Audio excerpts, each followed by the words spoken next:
The raid happened before dawn, a SWAT team of heavily armed FBI agents in camouflage uniforms rushing between Florida palm trees to confront their target. The spectacle was laden with melodrama, surprisingly so given who had ordered it, Robert Mueller, the special counsel in the Russia investigation who has turned understatement into an art form. But for the man at the receiving end of the FBI swoop, the fireworks were entirely in keeping. Roger Stone, the political consultant indicted on 7 counts on Friday in Mueller's probe into Russia interference in the 2016 U.S. election, is a connoisseur of political pyrotechnics.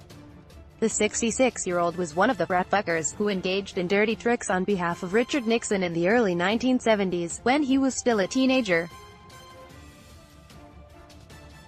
From there he carved out a career in the dark arts of ruthless campaigning, working for Ronald Reagan, Bob Dole and latterly Donald Trump. His attachment to Nixon is enduring, literally so in the form of the disgraced former president's grinning face tattooed on his back. As Stone emerged from a Fort Lauderdale courthouse following his indictment later on Friday, he alluded to his hero by making the same "V for Victory" pose that Nixon adopted in 1974 as he boarded Marine One for the last time. An arch conspiracy theorist, Stone embraced fake news before the term existed. His blurring of the lines between real and make-believe goes so far that it is hard to tell where the real Roger Stone ends and the fictitious Roger Stone begins, replete with top hat and tails, chauffeur-driven Jaguars and martinis mixed to a recipe given to him by Nixon, who in turn inherited it, like the V sign, from Winston Churchill. Roger Stone at his office in Fort Lauderdale, Florida in 2014.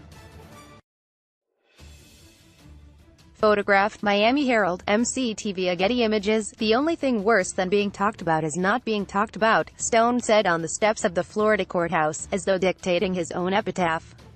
There are flashes of that rapscallion Stone in Mueller's 23-page indictment. The document quotes a text message sent by Stone to a person alleged to be his go-between with WikiLeaks during the 2016 election. In it, Stone circles back yet again to Nixon as he tries to persuade the intermediary to keep his mouth shut when facing investigators. Stone wallet, the text says. Plead the fifth. Anything to save the plan, Richard Nixon. In further attempts allegedly to lean on the individual, dubbed Person 2, in the indictment, but presumed to be the radio host Randy Credico, Stone drew on a character from The Godfather, Part 2. Do it Frank Pentangeli, he exhorted, referring to the movie mobster who under duress retracts his testimony against mafia boss Michael Corleone in front of a congressional committee. The new charges concentrate on Stone's alleged lies about his actions concerning WikiLeaks and its release of thousands of Democratic emails reportedly hacked by Russian agents during the 2016 election. Seasoned observers of Stone will be less than astonished by such accusations, given his relativist approach to right and wrong.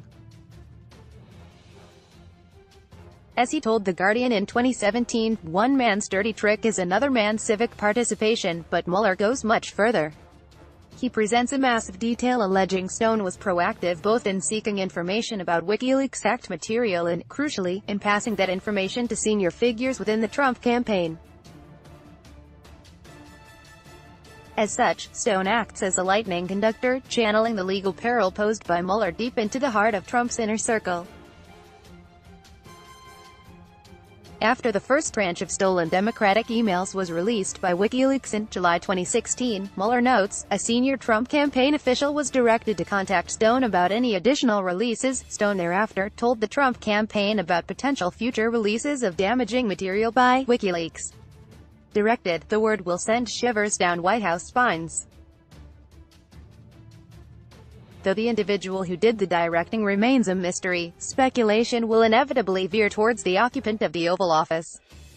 Trump and Stone go back decades. Stone first urged the real estate developer to stand for president in the 1980s, was Trump's main advisor when he toyed with running in 2000, and duly entered the presidential campaign when Trump took the leap in 2015. Roger Stone was Donald Trump's main advisor when he flirted with running for president in 2000. Photographed, The Washington Post. Getty Images. The pair are natural allies. Stone's adoration of Nixon as a political strongman is shared by Trump. They both see themselves as outsiders, are attracted to conspiracy theories. The birther lie that Barack Obama was born in Kenya was propagated by both, and have a profoundly relaxed approach to veracity. Stone calls himself a fervent supporter of the president and one of his oldest friends. Trump, by contrast, sensing danger perhaps, has tried to put distance between them. In 2008 he told The New Yorker, "Roger is a stone-cold loser." He went on to complain that Stone always tries taking credit for things he never did, inadvertently pointing towards another quality they have in common.